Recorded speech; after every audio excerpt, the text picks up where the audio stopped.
Your alternative talk radio contact. The Planet. KGRAradio.com. With infinite complacence, people went to and fro over the earth about their little affairs, serene in the assurance of their dominion over this small, spinning fragment of solar driftwood, which by chance or design, man has inherited out of the dark mystery of time and space.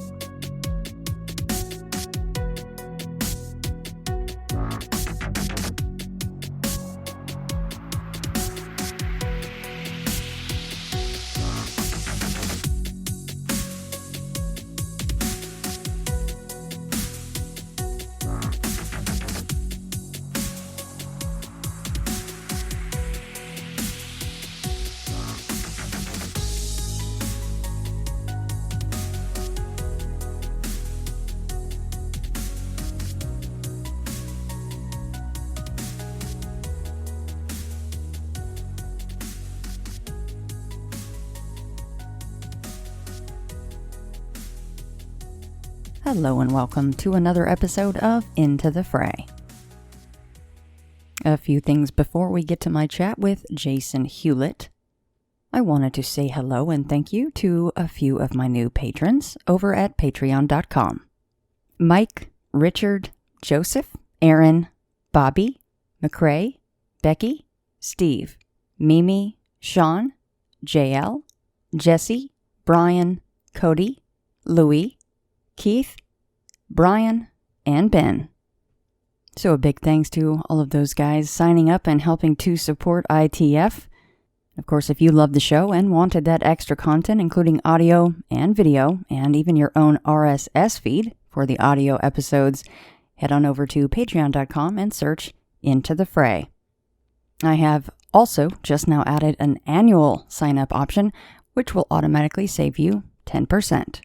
Recently posted for my Patreons only, the 3.5-hour video chat with John Paul Capice, and of course a few of my Patreons that joined in on video with us, the Bigfoot of the Brown property interview in its entirety, and even some video footage from the road while we were filming On the Trail of UFOs Season 2. This features Steve Hummel of the Archive of the Afterlife. He was showing off some of his truly unique and even possibly haunted items. So once you sign up on patreon.com, you will get instant access to those I just mentioned and all of the Patreon episodes. Now, since we are talking a haunted location in this week's edition of Into the Fray, Jeremy Infinger, formerly of Deviatus, now of the Storage Papers, you know him, he's been on the show, he's even featured in Beyond the Fray Paramalgamation. Well, he was recently listening to ITF 260, The Darkest Corner, and he happened to capture a pretty incredible EVP. Now, you've heard me say before, I'm not really a big fan of EVPs. They don't usually get me too excited. The one from the Robert episode, that certainly did, because it was in relation to something I was asking right at that very moment. And this EVP that Jeremy found is no different. So check this out. Here's the clip that Jeremy isolated for us. Well, that's why you wonder, it's like, what kind of energy is that? You Right. know, what is this energy? Right, was it ever a Passion? person? Right.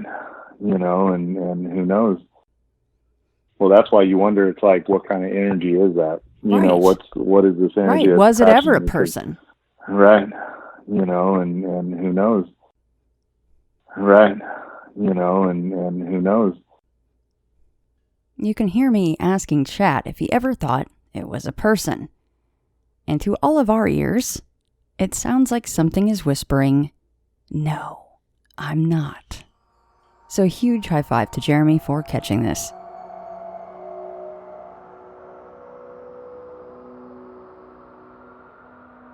Jason, I did not go back and look at, and I should have done this, I apologize, but I'll put all the links in the show notes for everybody, your previous visits, but you're racking up the visits here now because you guys are producing so many of your docu-series for We Want to Believe. But on this edition, of course, we're going to talk about the dollhouse, and which is actually called the Bailey House, right? So Jason Hewlett is joining me once again, and of course it is to cover the docu-series. It is housed mainly on YouTube, correct? That's the easiest place for people to go watch. And it is titled We Want to Believe. And you guys, you and Pete especially specifically, go out and you find these locations. Now, as far as the Bailey House specifically, I don't know how much you can give away as far as maybe just general location, or if you just want to say it's up north, our northern neighbors in Canada, we can also stick with that. But how did you come across this place? Well, I came across it. Vancouver Paranormal had come across it years ago, before I even joined them. And it's a place they've kind of come back to time and time again, as do several actual paranormal investigation groups out in Western Canada. It's a known location for its hauntings. So I found out about it, though. The first time Pete and I ever went on an investigation together was at Bailey House. And that was about a year and a half ago, middle of, it was at a polar vortex that hit, in February 2019. Mm-hmm. We went and checked this place out. And what was interesting, Peter had always said that the location itself, like, it's a house in Merritt, British Columbia, which is about 3 hours northeast of Vancouver and about an hour south of where I live in Kamloops, British Columbia. And this property is owned by the Merritt Heritage Society. And so they use it as their headquarters, and they also run tours through the house because it was built in the early 1900s by a gentleman who'd come over from the UK and had built it for he hoped his fiancée, who never actually came over. So it's a bit of that little sad history to it. And it sort of changed hands many times. And there's a rumor someone had died on the property. I mean, it's one of those things we done our research. We couldn't find anything specifically about that, but that's the story that goes around. As many of these haunted places have all sorts of stories attached to them. And the problem is trying to separate the fact from the fiction always, right? And actually, before you go on, just really quickly, because I think this is something important to point out. And it's a blurb that comes up before this especially specifically starts. And it is in, basically quoting you guys, it is a very un-Hollywood look at the pseudoscience of paranormal investigations. Oh, yeah, absolutely. And we've talked about this before, Shannon, how so often with these paranormal shows, they're put across as being unscripted, but they're scripted. And I mean, there's lots of money at stake in terms of, paying cast and a crew and locations and travel, that if you're going to invest time filming somewhere, you better deliver on a paranormal front, right? But as you and I know, that doesn't always happen. So we try very hard to show what it's like to really be out at an investigation and how and show it unfold as it did when we were there, not, faking anything or staging anything or playing up the dramatics. We try to tell a good story and make it visually interesting while we do it, but we don't try to take away from what's actually going on there. And as we found, like with the episodes for the barn, we in the end, we only got one EVP, spent a whole day filming and all this stuff, but only one EVP. So we just got the one, and that's it. I think that's very important to do so. And I apologize. I was super distracted because you probably heard my bird going crazy in the background. So I was trying to get out my sentence as quickly as possible and mute out. No, it's all good. And, that's the real conundrum, because a lot of these shows, as you said, there's the pressure there to produce, and, goodness only knows, and I'm naming anyone specifically, but you really wonder, do they get pressured to, have a producer on the other side of the wall scratching or knocking or, whispering or whatever may happen. And that is just not what goes down on these investigations at all. No, and it gives the field and what's already kind of an unrespected pseudoscience a bad name, and it makes it even harder for us who are trying to legitimately bring forward evidence as far as evidence can go for paranormal investigations. Like, people just, they look at you like you're a loon, or like, you're like some thrill seeker who's not interested in facts. But that's all our group is interested in, is finding the facts as we can, and presenting what we find as we find it, without jazzing it up or playing it up at all. So it's a fine line when you do these kind of stuff, especially like when you're trying to film a documentary. I'm a filmmaker as well as an investigator, so the two hats fight quite often, kind of how you want to present the material. But that's more in the editing process afterwards. Never when I'm there. When I'm there, I just film what we're doing as an investigator and hope that it comes across in an informative and entertaining way. Well, and Pete mentioned something early on in the Dollhouse episode 1, and that is the fact that the door that got slammed so hard that it actually kind of got stuck up in its tracks, if you will, or up in the actual door jamb. It was one of those sliding ones that disappears into the wall. Now, that was his first visit before you had actually come onto the scene with Vancouver Paranormal? Yeah, he'd been there many times, and it was his first time back after his liver transplant. And before he had the liver transplant, the house itself wasn't that active. It was another piece of the property down in this basement.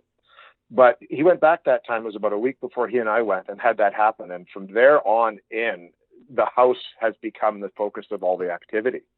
We've investigated in the outbuilding, which is now sort of the gift shop for the Heritage Society, and had nothing happen. But every time we go into that house, something happens now, which is really interesting. And neither Peter nor I nor anyone else on the team can explain it. It's just, like sometimes there's stuff and sometimes there's not. But it seems whatever is there has moved into the main house and has been quite active every time we've been there when we filmed, and then the time that Peter and I went before. I've been there about 3 or 4 times now, and so every time we've gotten EVPs, and we had, as it was discussed in the first part of the dollhouse, we had a toy hammer come off a shelf on its own at your head, because as we will talk about, they also like to curse at you. So yes, they do. No, it wasn't at my head, fortunately. more at my kneecap. So maybe it was trying to kneecap me. I'm not sure. You almost got Nancy Kerrigan. A little toy hammer.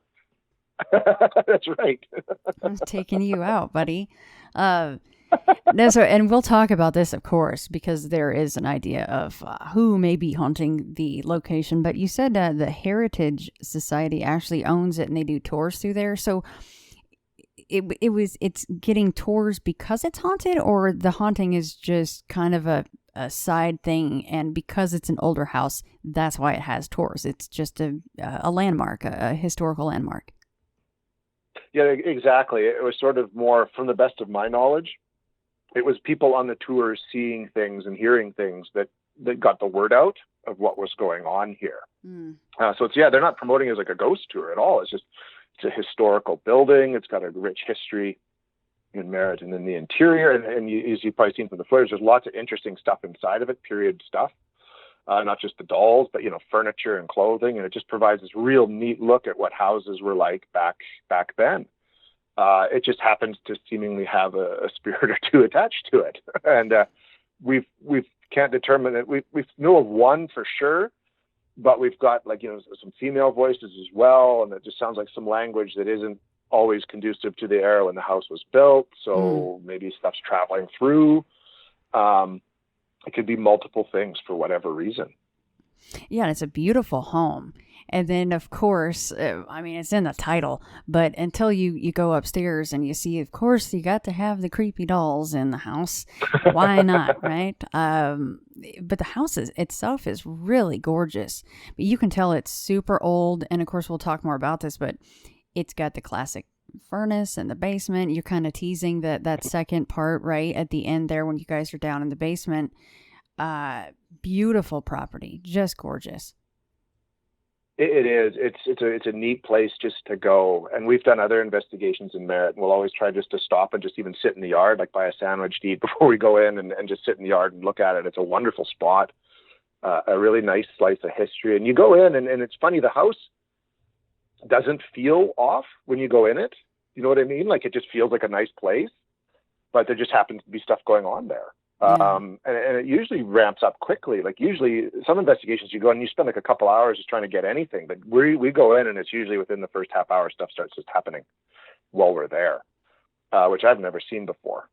It's really quite remarkable that way. And we capture evidence on not just EVPs, like regular EVPs, but with the spirit box, and we got some interesting stuff on film more comes out in the second episode of the Dollhouse. So it's a really for whatever reason, it's probably one of the most active places Peter and I have ever been in. And I don't think this is something that I need to save as like a coup de grace for the end or anything, but because even Pete says right early on, yes, there was a death in the house. One of the previous owners did die up in an upstairs bedroom, right? I'm assuming all the bedrooms are upstairs. Yeah, they all are. Yeah, second floor is strictly like a bathroom and 3 bedrooms. And of course, you mentioned some EVPs, and there is a man's voice that is frequently heard upstairs. And can you talk a little bit about that side of things?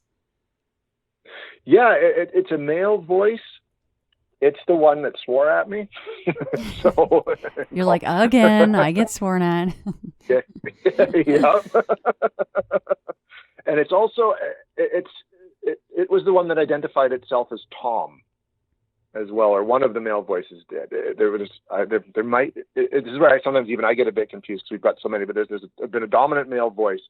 But there's also been other ones from time to time. One of them identified itself as Tom, which is the name of a previous owner at the location. That was my biggest question: was his name Tom? And it is in fact Tom then.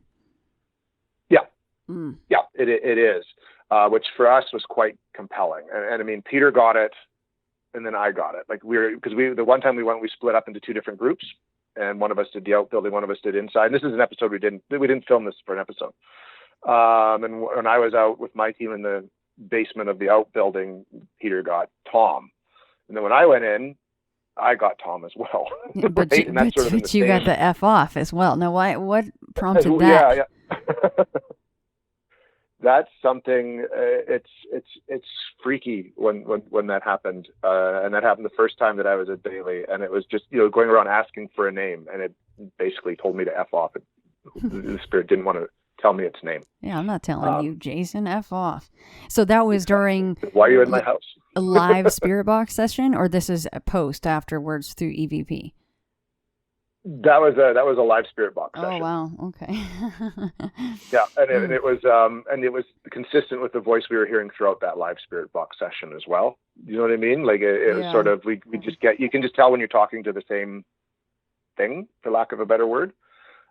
Which was pretty compelling stuff. And that's also the same time, not long after I got told to F off, when the hammer came off the shelf. So it was just this neat little grouping of incidences upstairs near the doll room, the kid's bedroom, where all this happened.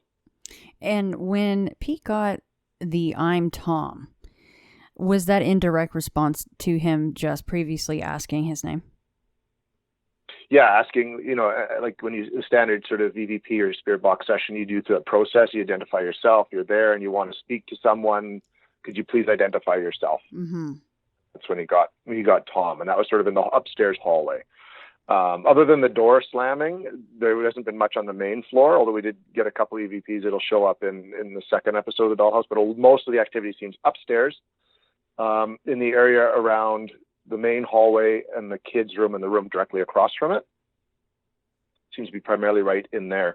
There's a bedroom at the end of the hall, which you see the footage, it kind of looks like it has like this wedding dress on a mannequin, where there hasn't been too much activity. Most of it's in that hallway. For whatever reason, that hallway and around those other two bedrooms.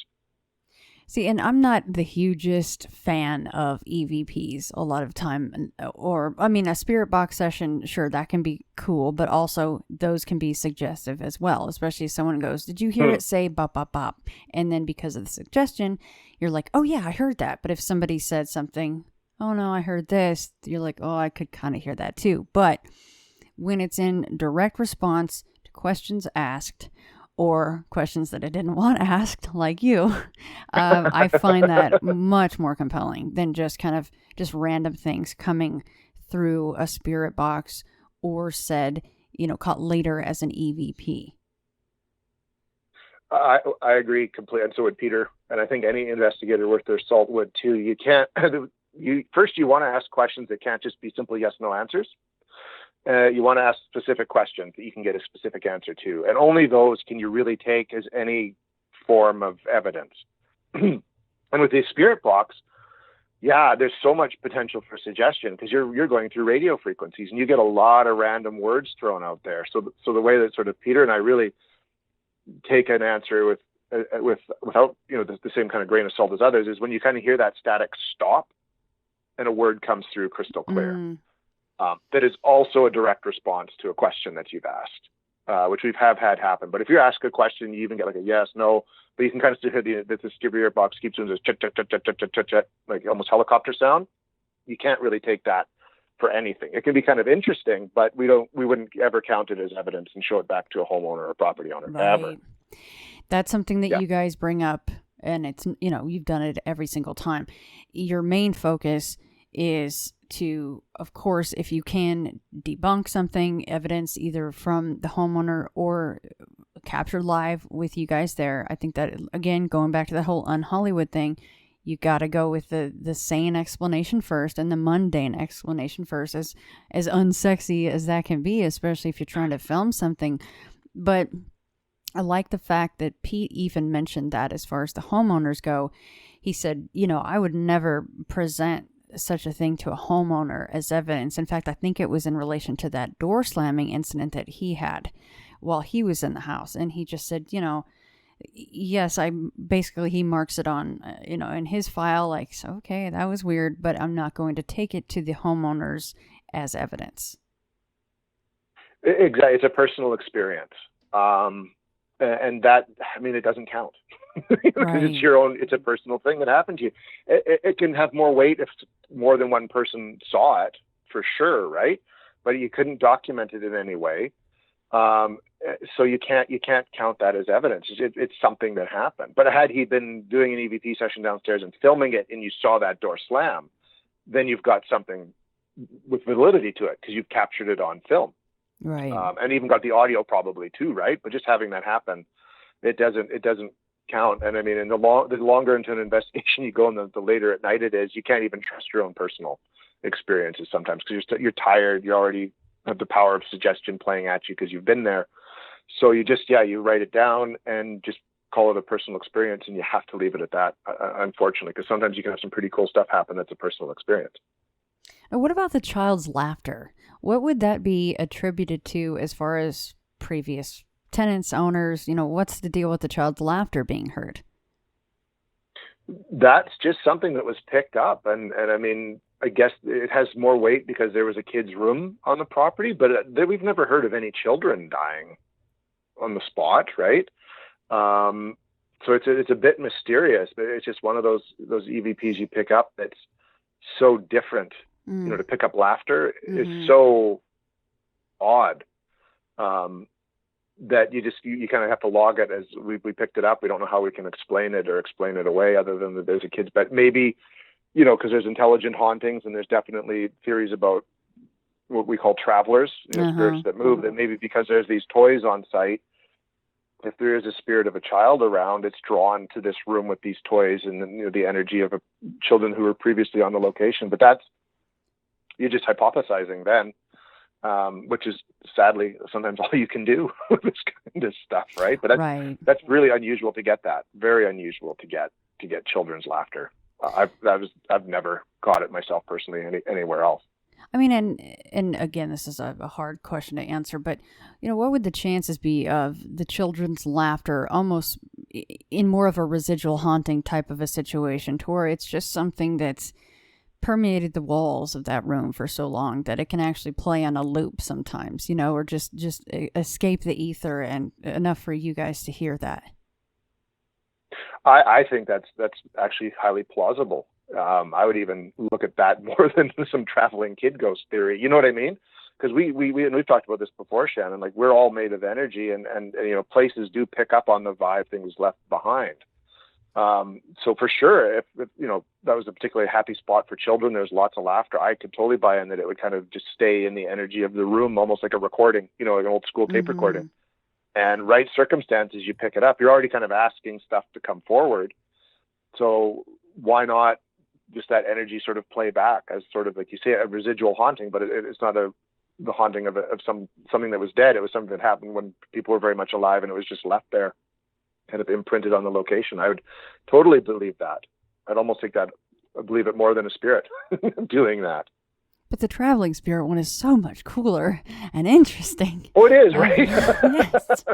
It's much, because then it can follow you home and all sorts of cool stuff can happen. You know what I mean? It's just like, and we're kind of like almost programmed to want to think that just based on, popular culture, books, movies, video games, right, that kind of stuff going on. I think it's very much, that's the neat thing, and that kind of can happen while you go out ghost hunting, but even that's pretty rare.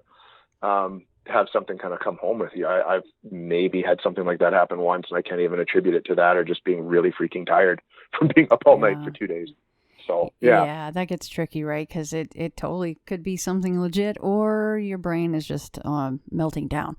And that also could explain it. So, now that laughter, what was going on when you guys heard the laughter? And were you actually in the room? And again, sorry to keep hammering this, but did you listen to it later, or was it live through Spirit Box? So as best as I can remember, it was through an actual just EVP session at the location, and it was something picked up more after the fact. A lot of times when you're doing EVPs, you kind of think you hear something, but you're not really sure, and it's when you play back. So quite often at the spot, Peter's got one of these cool recorders that you can mark a spot on the recording, and then when you're done, because he doesn't have a lot of patience and he gets very excited, he'll want to listen to it right away, and then would pick it up that way. And I've had that too, where I thought maybe I heard something, and then I go back that night or the next morning and listen, and it's more after the fact. A lot of the EVPs that you pick up without the Spirit Box are stuff you sort of get after the fact. It's very rare that I've heard them. Like, it has happened where crystal clear I've heard it and I've picked it up while doing an EVP session, but usually it's more discovered after the fact. So I believe, if my memory serves me correctly, that was the case with the laughter. That's going to be a cool confirmation when you hear it live and you tape it. That's going to be like, yes, that's like the ultimate goal, I think, of any of these types of situations, right? Is getting that coup de grace evidence of both at the same time. Oh yeah, and it's so cool, and it happened, and it happens a bit in the second part of the Doll's House. We got something that we heard there, but we couldn't make it out. But I was like, yeah, that's cool. And then when we went back and checked and could really break it down, the phrase, I don't want to give it away because it's pretty neat, but the actual phrase that we picked up was pretty dramatic. It was really, it was really cool. And at the time, I was like, oh, that sounds neat. I can't really understand what it's saying, but that's really neat. And then to go back later, it was just like, oh, that's sweet. And I'm glad we found out the truth after we were out. So. Yeah. I know what you're saying. And again, you're going, really, again with this thing, yeah. You're like, oh, cliche. No, but really, that was super creepy at that part. Yeah, we'll leave that for the viewers though. The child's laughter.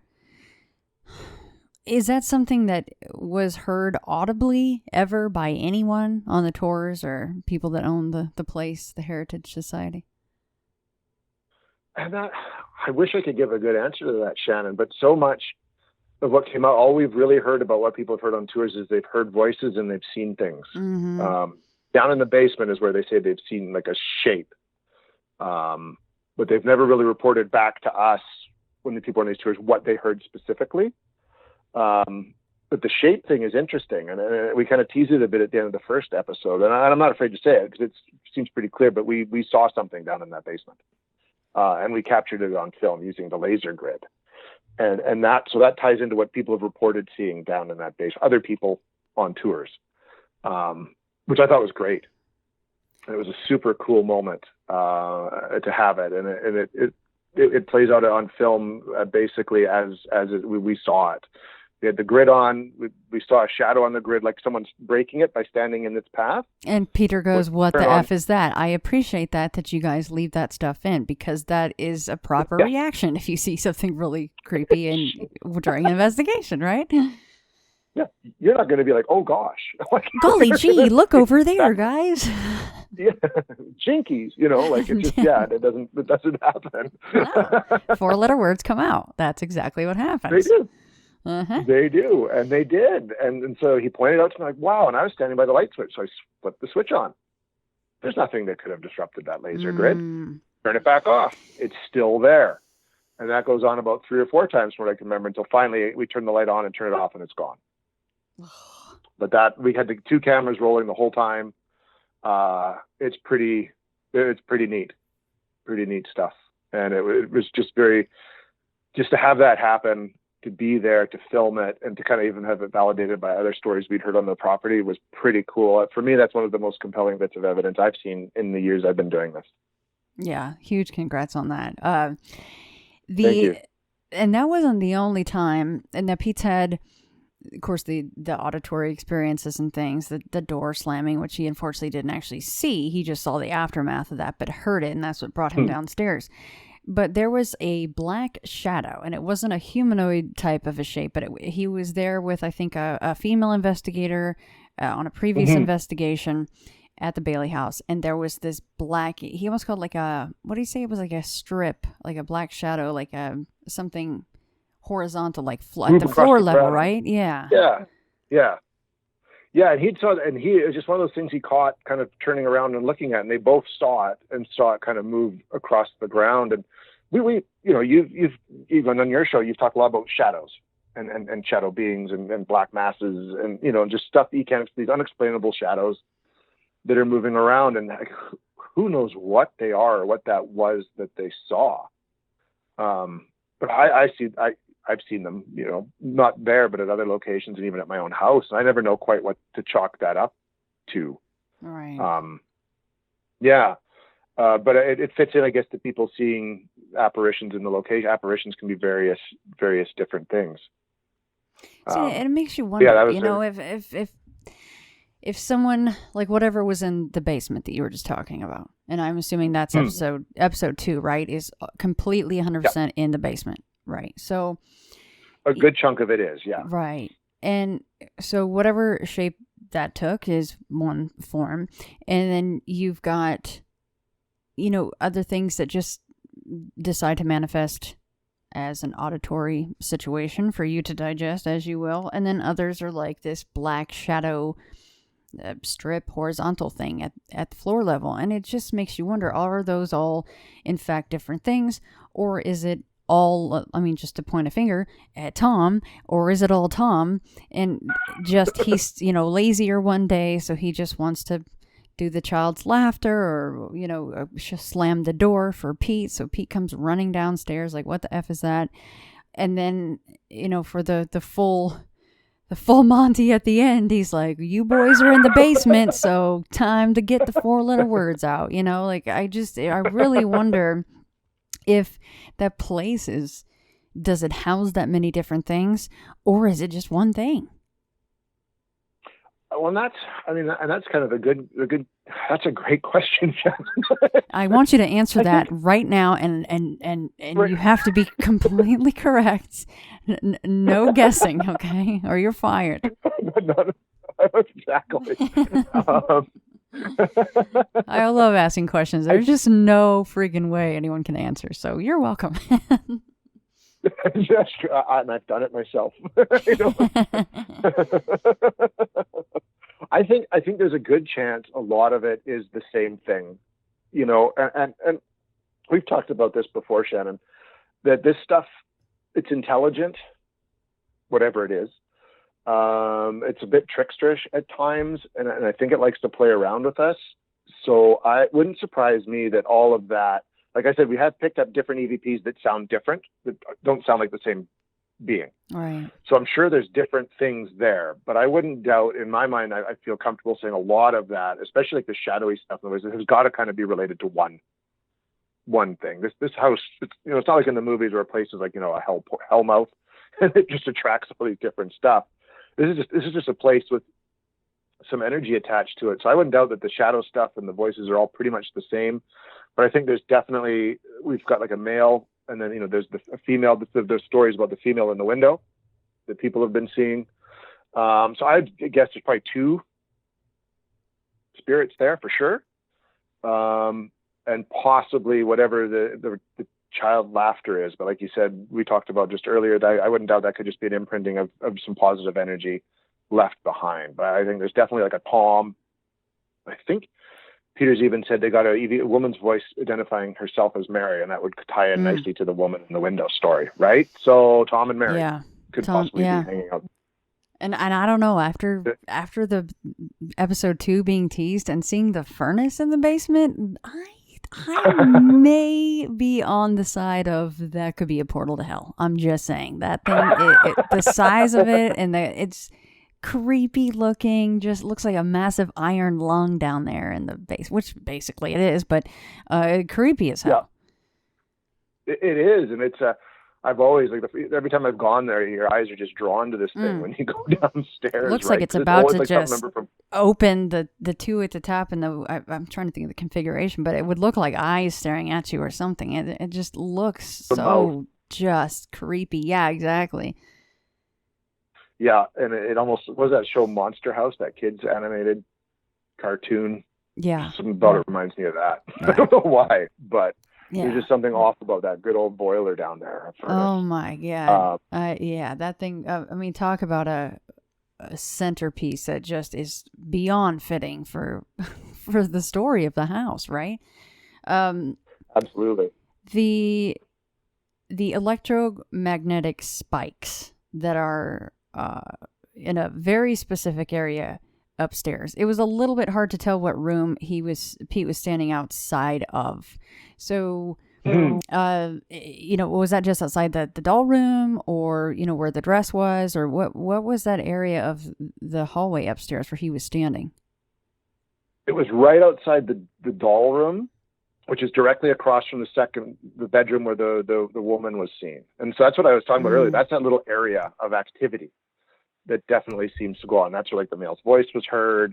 That's where I was told to F off. You know what I mean? There's so much that happened in that little spot there. And it's interesting because Peter doesn't put a lot of stock in EMF, but he said they definitely got a spike there one time. And that's, where the shadow moved across as well, right? So that if maybe that is sort of the focal point of all the energy in this, for whatever reason, in this house. And if you're kind of to stand there, you're not close to where the bathroom was downstairs. You're a bit over from it, more in the kitchen area, but it's just this neat little pocket of energy where these things seem to be happening. And there's lots of reasons that EMF could spike, but it's interesting maybe just to have that EMF spike at that spot.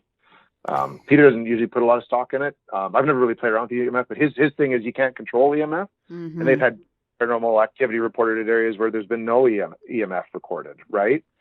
And all someone has to do is have a cell phone go off, and you're going to get a spike. Exactly. Someone turn on the microwave nearby. So it's kind of hard to tell if that really is having an effect on anything. But like he pointed out, they got it there, and that's a spot where we've had a lot of our activity pick up. No, I really appreciate that about you guys, because I am very much on board with EVPs can really be a snooze fest, and I don't get super excited about it unless it's in direct correlation with something that was just said. And like you said, it's not just a yes or no. And the whole EMF thing definitely can be a snooze fest, but it is interesting that it was always spiking in that one spot. And if you can't easily rule out why it would be spiking, and there's a lot of activity right there, well, then that makes it much cooler and much more compelling. Do we know what room Tom died in? We don't. And that's kind of the bit, and we're not even 100% sure if it was Tom who died, but somebody we've heard someone has died there. Gotcha. Right? Like it's not directly Tom, but Tom was a previous owner. There's definitely been a previous owner named Tom McDonough. So yeah, it's just that kind of. So was it Tom who died there, or just if he died, did he come back because it was his house previously? You know what I mean? Like, was he drawn to it for whatever inexplicable reason? I don't know, but it's certainly interesting to have that. The name, the past ownership, and then the fact somebody died. Maybe it was Mary. We don't know for sure if someone had. And we've had discrepancies from people in Merritt saying nobody died there. But Peter was told that, yes, someone did. Well, they don't know what they're talking about. Obviously, there's bodies buried under the furnace or in the furnace. We need everywhere. We need to sift through the ashes of the furnace, the portal to hell. Okay? And that'll tell us everything we need to know. I'll be there next week. Let's do it. Yeah. We'll film it. It's going to be awesome. Yeah, and I don't want to give away everything. You've already said so much, and I appreciate that. But you kind of tease there's a woman in a window, and there's also more evidence that is captured as far as things being thrown and actual, like, things that,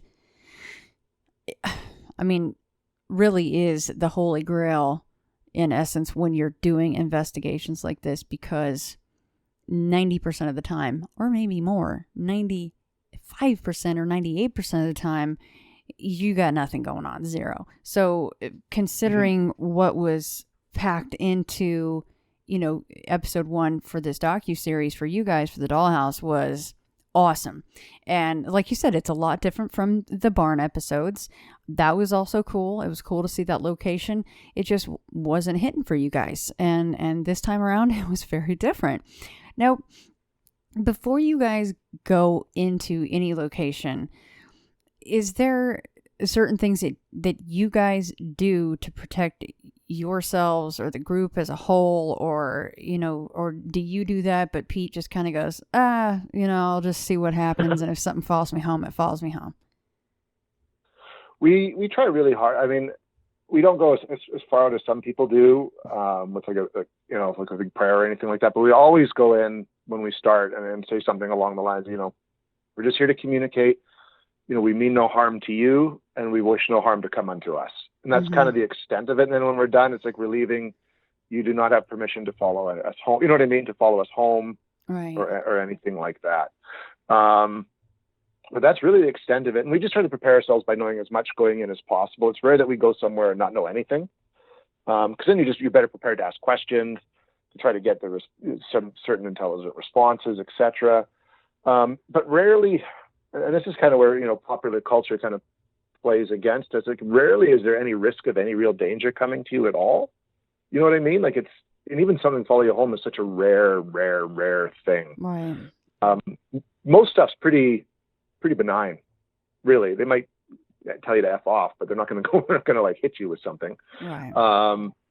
Or throw you across the room. It just doesn't happen that way. I think, but it's good to take some form of precaution just to play it safe. It's kind of the extent that we go. And Peter's, I maybe feel a bit more cautious than Peter is, but Peter's done this like 27 years. So I kind of trust to follow his lead when it comes to that kind of thing. Well, and you did mention, and of course you've told this before, so I think it's a good tease for people to, and again, guys, I apologize, I did not write down all of Jason's previous visits to mention them on air, but they will be in the show notes at endofthefrayradio.com for this episode. I will link all of his past visits with me on ITF, and I know that you told the story already about, something that did follow you home at one point. So I encourage everyone to go back and listen to some of the Jason's episodes and catch that. And last but not least, Jason, what about the area itself? The land, I mean, it's, again, boring question. I ask it all the time, but sometimes there are interesting things about the land. Maybe there's limestone or granite, or, does it sit by a river? Because a lot of people, they'll talk about paranormal and situations with water being a conduit for such things. So is there anything strange about the area that you guys noted that may also contribute to the activity there? Well, the big thing is, it was kind of funny. Like, you can tell when the place was built, it was in the middle of nowhere, but right now it's smack dab in the middle of town. There's this cool little heritage building, like right in the middle. There's a subway across the street, the main road right close by, etc. There's like a creek a bit away, but the whole area was indigenous land at one point. And it wouldn't surprise me that indigenous land, creek nearby, that they would have settled there, perhaps. So I think, and it was a heritage area, someone came there from overseas. So a lot of immigration from Europe. There's a railroad. So there's a whole bunch of potential history to go on there. We've heard nothing in particular about that stretch of land that could lend it to it being kind of a conduit for paranormal activity. But it wouldn't surprise me, just knowing the rich history within our province and the rich indigenous history and their belief systems, that it would be a place where something could have gone on over the hundreds of years, thousands of years. But nothing has been brought to our attention through our research that would say, there was a First Nations gravesite there, or, mass murders or anything like that. Which I found through my careers as a paranormal investigator and Peter's as well. Sometimes things just happen at certain places and no one really knows why. Right. It just goes on there, right? It doesn't always take a murder or something like that to kind of bring things about. It doesn't hurt either if something like that happens. It certainly does not hurt, no. And in fact, when Pete was standing in the hallway and he's talking about the EMF spikes being right there, it just made me think of the movie Poltergeist, when they had basically, in essence, a portal open up in the ceiling and all of these things start to apport, old watches and rings and all this old crazy stuff. And they're going, what in the hell is going on? Craig T. Nelson's like, what is this? That's what I just thought, oh, hold on, P, you better cover your head, buddy. You never know what might happen. No. I think that spot where the EMF spike was, where all this activity happens, is the closest I've seen to the real world equivalent of. Yeah. You know what I mean? Right. Like, that's where we've got toys and EVPs and shadows and people seeing women in windows and children's laughter. Like, that's a lot to happen in one spot. Is there an attic in the place? Like, what's the above the ceiling situation there? Just from what I've seen, we've never been up in it, but it's just that standard old school attic. It's just a space. You know what I mean? Like, it's not big enough that people could go up into, right, or anything like that. But there's just a standard low ceiling crawl spacey kind of thing there, from the best of my knowledge.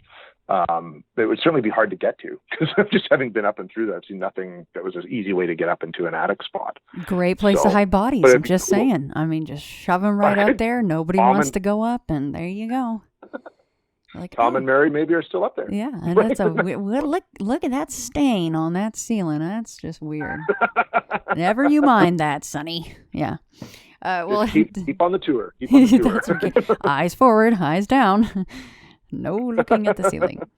Oh, well, Jason, thank you so much for coming back on to talk about additions to your awesome docu-series, We Want to Believe, and let everybody know, of course, where to find, your shows, of course, From the Basement, and then all about the docu-series and the upcoming stuff and where they can go watch it right now.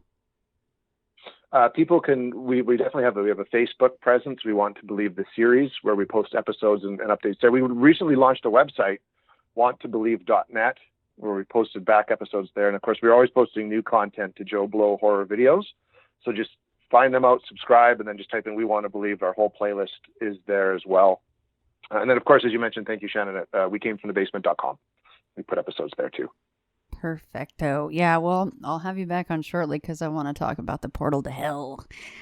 No, I'm just kidding. That's not what it is, guys. That's me being an ass and putting a label on it that isn't true, but it's exciting.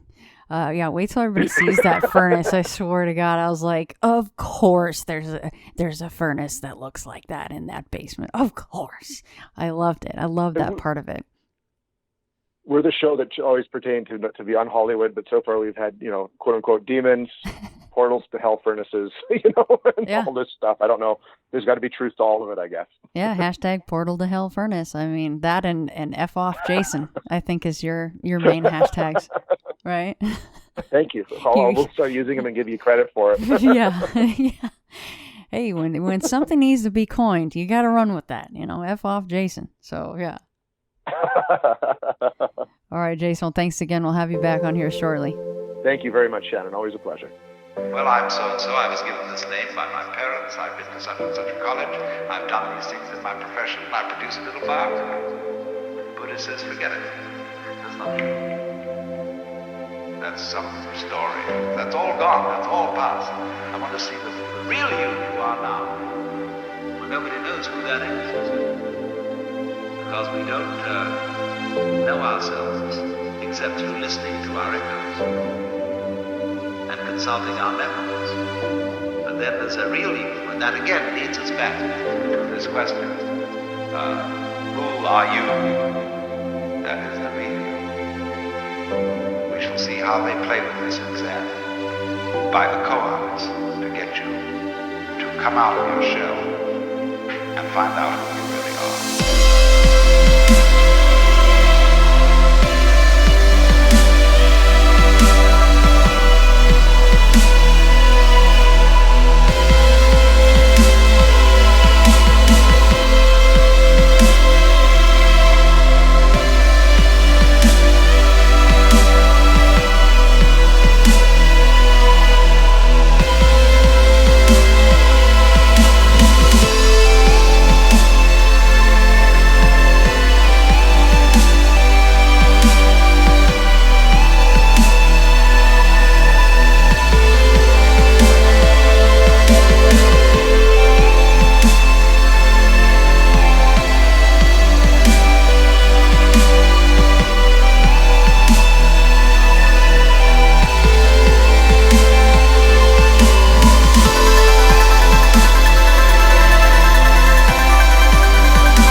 else. They will say, no, we don't believe literally in reincarnation.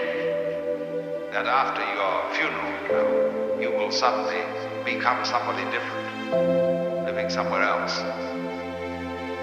They will say reincarnation means this, that if you sitting here now are really convinced that you're the same person who walked in the door half an hour ago, you're being reincarnated. If you are liberated, you will understand that you're not. The past doesn't exist. The future doesn't exist. There is only the present. That's the only real you that there is. The Zen master Dogen put it this way. He said, spring does not become the summer. First there is summer, and then there is spring.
When you settle down in the train to read your newspaper and so on, you are not the same person who a little while ago left the platform.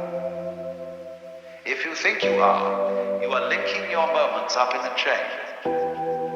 And this is what binds you to the wheel of birth and death. But when you know that every moment in which you are is the only moment, this comes into Zen. A master will say to somebody, get up and walk across the room.